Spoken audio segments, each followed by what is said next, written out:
Now and explore the world of knowledge, insights. It's 5 p.m. across India. I am Tanvi Taneja, live from New Delhi. You're watching DD India Global. We'll bring you the day's big stories from across India and the world. With me today from London is my colleague, Julia Chapman. Good to have you, Julia. Good afternoon, Tanvi. It's 11:30 a.m. in London and 12:30 p.m. across Central Europe. Coming up in the next 30 minutes, Russia hits back at the West, Ukraine gets its last American aid for now, and a victory for Donald Trump. But first, the headlines. Big diplomatic win for India. Qatari court reduces death sentence of 8 former Indian Navy personnel. India and Russia sign protocol on consultations for next 4 years. Russian President Vladimir Putin invites Indian Prime Minister Narendra Modi to Russia. We will be glad to see our friend Mr. Prime Minister Modi in Russia. We will be able to discuss all current issues and talk about the prospects for the development of Russian-Indian relations. US allies reluctant on the Red Sea alliance. EU signals support, but Italy and Spain appear to distance themselves from the task force. And amid legal tussles over his eligibility, former US President Donald Trump secures a place on Michigan's 2024 presidential primary ballot.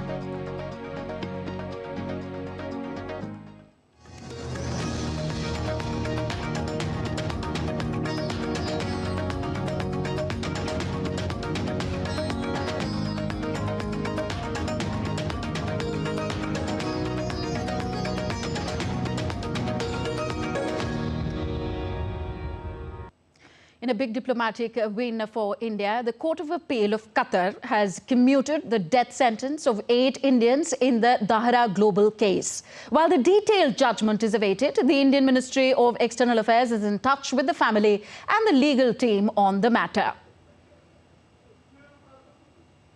And to get more on this story, we're now joined by DD India's Meghna Dev. Meghna, what are the details you're getting of this verdict? So definitely, as of now, the biggest news is that the death sentence has been commuted. The death sentence for these 8 ex-Navy officers, the 8 Indians who are in Qatar jail, who had been given a death sentence in October this year. The death sentence has been commuted, but definitely we do not have all the details. The Ministry of External Affairs is trying to get in more details about the verdict that has come out.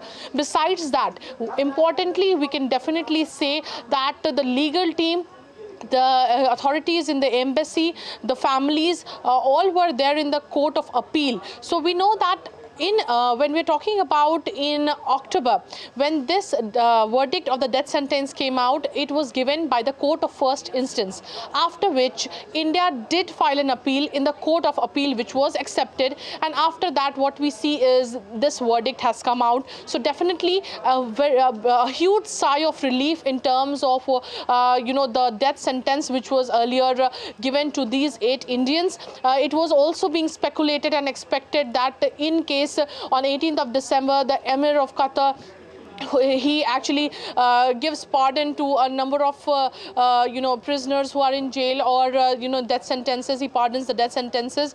But the Ministry of External Affairs did say that while there were a few Indians on the list of pardon, they did not have the details of if these 8 Indians featured on that list or not. But now, when this verdict has come out, it definitely gives a clear indication of that the death sentence has been commuted. It was very importantly followed up by the legal team and the authorities, authorities of the embassy in Qatar. Yes. Meghna, very quickly, if you can give us a bit of a background to this Dahra Global case in which 8 former Indian Navy personnel were convicted of espionage. So, when we actually say that they were convicted of espionage, this is still not confirmed by either the Qatari authorities or by the Indian Ministry of External Affairs, because, the whole hearing and the whole verdict has been kept very, very restricted, and not all the details have been out. Not even the details of what the charges have been framed on them have been, out in the public domain or have been communicated to the media. What we definitely see is in August last year, these people were picked up and they were arrested by what we call it the State Security Bureau of the Qatari Intelligence Agency. But after that, when we see in March this year, there were a number of bail pleas that were rejected. After that, we see that in March itself, the charges were framed on them. While, in August, when they were arrested, the embassy got to know about it in September, and in October 3, they got the first consular access. After that, after the bail pleas were rejected, the embassy authorities again tried for consular access. They did get consular access, but yes, definitely, after the bail pleas rejection, this whole matter, after the charges were framed, was in the court of first instance, which gave death penalty to all these 8 Navy personnel who were earlier in solitary confinement and then were shifted to the normal jail. So we definitely see that there is a lot of progress in the case. Furthermore, we can expect that if the legal team tries to explore more options for reducing the sentence or reducing the punishment even further, and that can be explored. Besides that, there can be some sort of, exploring the option of if the imprisonment is given, how long has it been given? Yes. Can they actually come to India and in the sentence they can actually have it here? So Yes, all of that that is still a developing story. Yes, we'll wait for the details of this judgment. Thank you very much, Meghna Dev, for joining us in DD India Global. Moving on now. India and Russia have signed a protocol on consultations for the period of next 4 years to make progress in economic cooperation, energy trade, connectivity, military technical cooperation and people-to-people exchanges. The protocol was signed during External Affairs Minister Dr. S. Jaishankar's official visit to Russia. Dr. Jaishankar held talks with Russian President Vladimir Putin in Moscow on Wednesday. With an aim to take the Russia-India partnership to new heights, India's External Affairs Minister S. Jaishankar held talks with Russian President Vladimir Putin in Moscow on Wednesday. During the meeting, President Putin invited India's Prime Minister Narendra Modi to visit Russia, saying it will give both countries an opportunity to discuss all current issues and also explore the scope of future bilateral ties. We will be glad to see our friend Mr. Prime Minister Modi in Russia. We will be able to discuss all current issues and talk about the prospects for the development of Russian-Indian relations. We have a lot of work to do, so I ask you to convey to him my best wishes and please pass on our invitation. We are waiting for him in Russia. As soon as the meeting began, the Russian president highlighted Prime Minister Narendra Modi's willingness to do his best to resolve the Ukraine crisis peacefully. We know the position of Prime Minister Modi and we have spoken about this more than once.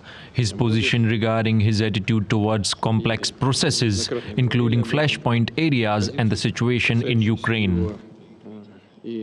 In his remarks, External Affairs Minister S. Jaishankar conveyed the warm greetings of Prime Minister Modi and handed over a personal message to President Putin. First of all, please allow me to convey the personal greetings of Prime Minister Modi. He has also, through me, sent a letter to you, a letter expressing his thoughts about the state of our cooperation and the progress that we have made in recent days, and I will have the honor to give you the letter. Certainly, Mr. President, he looks forward to visiting Russia next year. External Affairs Minister Jaishankar, who is on a 5-day visit to Russia, also had a comprehensive and a productive meeting with his Russian counterpart, Sergei Lavrov, on Wednesday. As strategic partners, discussions were also held on international situations and contemporary issues, including defense partnerships. With Anita Raj, Amit Mukherjee for DD India. Staying with Russia, the country's foreign minister Sergei Lavrov has blamed the West for global conflict and turmoil. My colleague Julia Chapman is in London. She gives us more on this and other stories making headlines around the world. Julia, over to you now. Thank you, Tanvi. In a year-end interview, Russian Foreign Minister Sergei Lavrov has blamed the West for turmoil around the world. Speaking to Russian news agency TASS, Lavrov said the outbreak of conflict between Israel and Hamas is a result of long-standing failures of U.S. foreign policy. The Russian foreign minister also said a cycle of violence needed to be broken in the Middle East, calling both acts of terror and collective punishment unacceptable. The U.S. government on Wednesday released $250 million in military assistance for Ukraine. The final aid package of 2023 includes air defense munitions, ammunition for high-mobility artillery rocket systems, and more than 15 million rounds of small arms ammunition. It is the last tranche of aid that the White House can provide without further approval from Congress, where Republicans have been blocking new assistance. They are putting pressure on the Biden administration to crack down on migration across the southern border in exchange for their support for Ukrainian aid.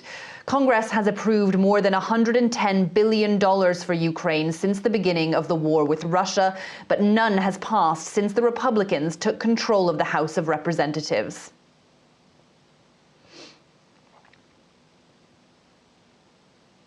Moving on, Israel is expanding its ground offensive into Gaza after issuing a warning that the war with Hamas will last for months. Heavy fighting is also continuing in the southern city of Khan Yunis. Israeli military spokesman Daniel Hagari said troops were working around Al-Bureij and Khan Yunis, which it described as a terror base for Hamas.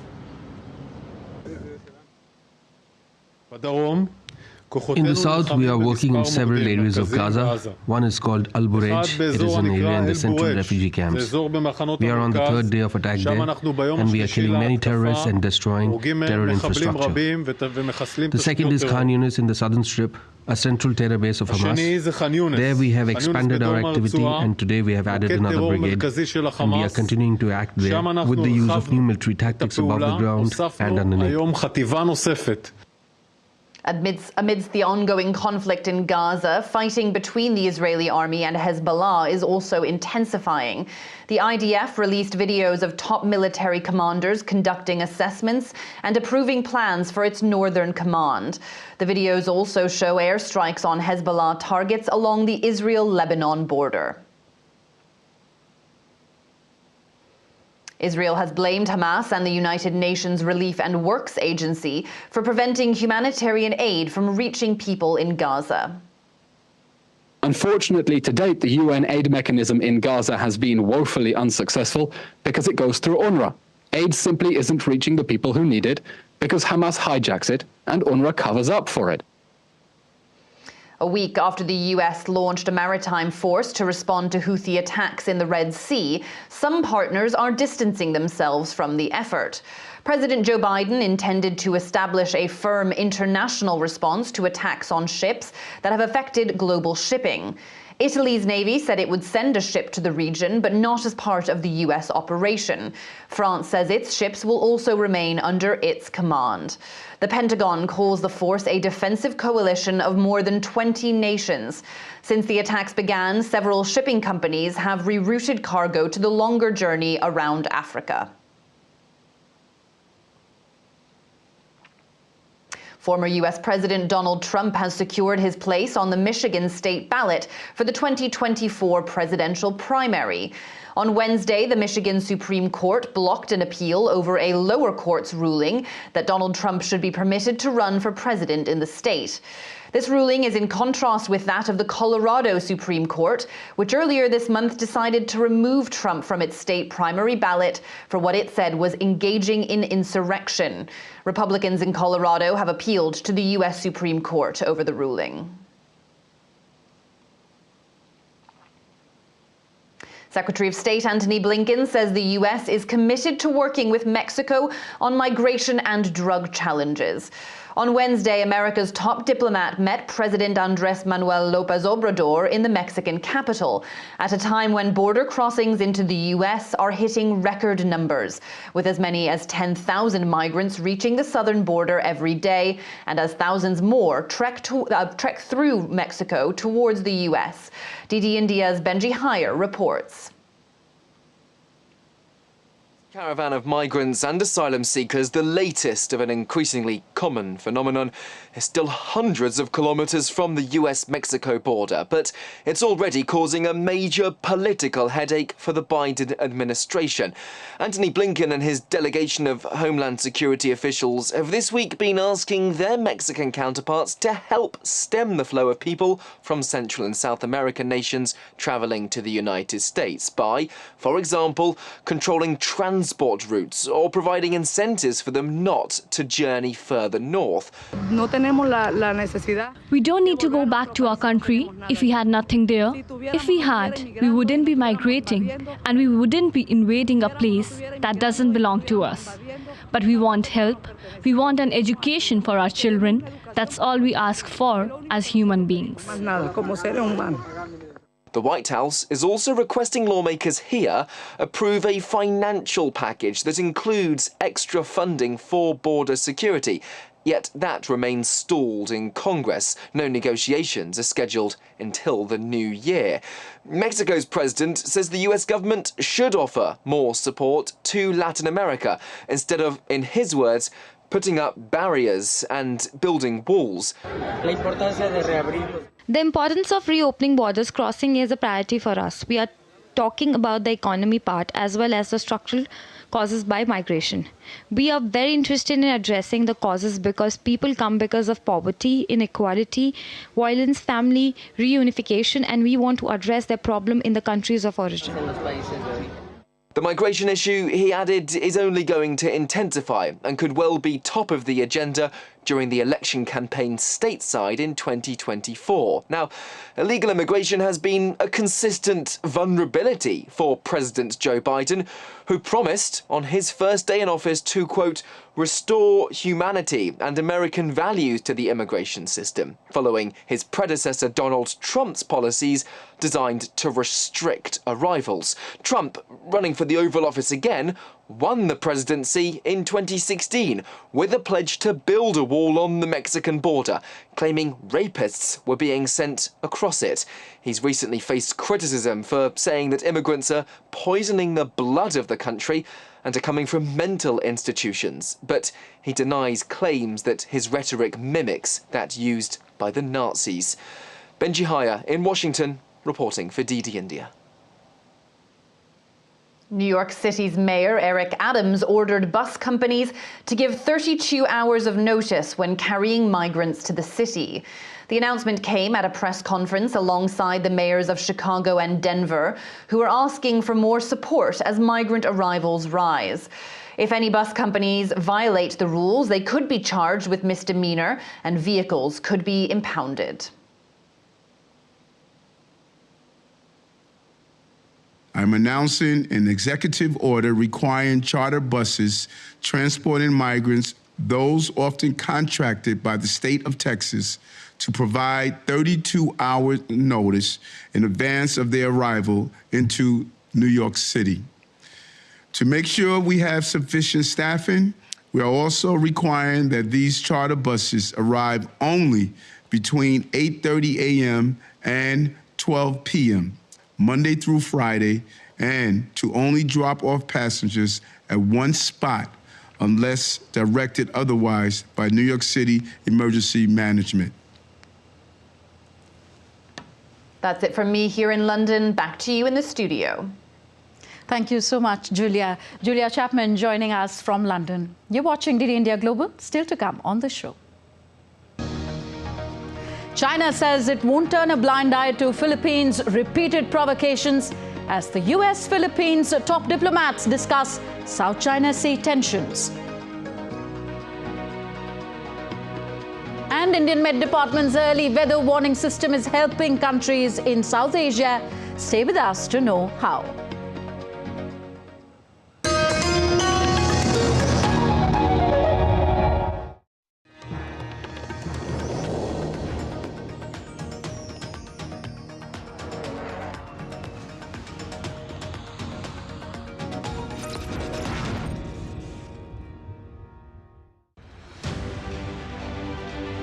Well, 2023 is about to end, but it gave us a lot of memories to cherish, especially in the world of cinema. World really went Natu Natu on the peppy beats of the famous movie RRR that got global recognition. Everything, Everywhere, All at Once that completely dominated the 95th Academy Awards. The remarkable career of Michael Douglas and the legend of Bollywood, Waheeda Rehman, was bestowed with the most iconic Dada Saheb Phalke Lifetime Achievement Award.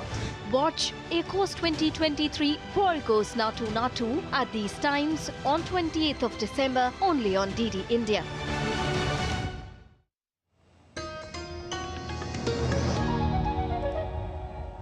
Welcome back. You're watching DD India Global. I am Tanvi Taneja.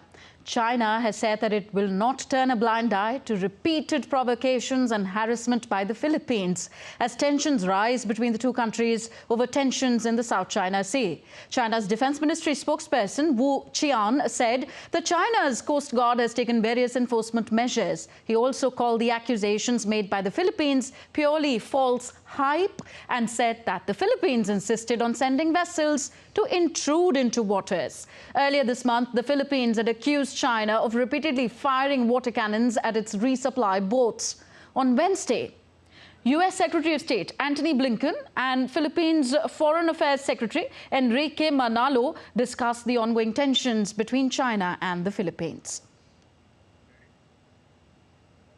And next we take a look at what else is happening around the world. In Argentina, at least 6 people were arrested during a protest against the government in Buenos Aires on Wednesday. Earlier on Thursday, workers' organizations marched in front of the Justice Palace to protest against 300 economic reforms proposed by President Javier Milei last week. The demonstrators claimed that the reforms went against their fundamental social rights and earned wages.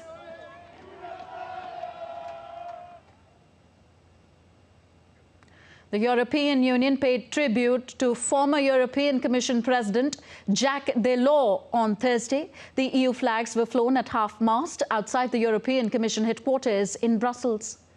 Delors was a founding father of the European Union's historic single currency project. He died on Wednesday at the age of 98. South Korean police has defended the drug probe of Parasite actor Lee Sun-kyun, stating that it was justified and done with his consent. Lee was investigated over allegations of illegal drug use. However, Lee had denied that he knowingly took illegal drugs. He alleged that he was tricked into doing so by a bar hostess who was trying to blackmail him.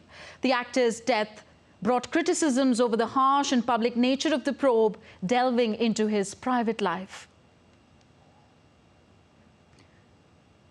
India's Viksit Bharat Sankalp Yatra is a journey being undertaken across the country. The aim is to attain the saturation of flagship schemes of the government by ensuring that the benefits of these schemes reach all targeted beneficiaries in a time-bound manner. The Viksit Bharat Sankalp Yatra has reached the districts of Poonch in the northern Indian state of Jammu and Kashmir. The Yatra was welcomed with tremendous enthusiasm and active participation from the local communities. The IEC vans at the centre of the Viksit Bharat Sankalp Yatra have emerged as a dynamic tool as it continues to traverse various parts of the districts and disseminate essential information on the central government schemes. In the face of worldwide struggles with severe weather conditions and erratic storms, the significance of India's meteorological department has grown exponentially.